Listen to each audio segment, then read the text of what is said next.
spent in a miserable way.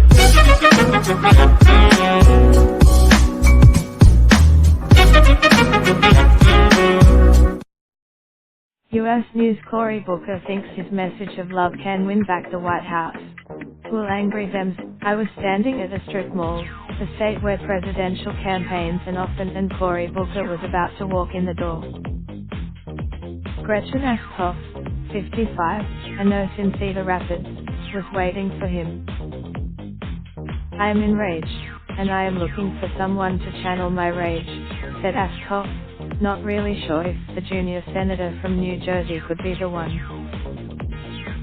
For Booker, you and all the taking on Trump in 2020, you that maybe many disaffected Democrats say they are looking for a firebrand to unleash the fury kindled by a president they see as unqualified, undisciplined and sometimes unhinged. They want a living rage soul to scream for them.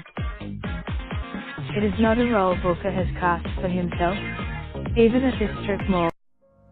Raindrop, drop top, top smoking, no cooking the hot pot. I keep fucking on your bitch, yeah, that. Looking up, open the park,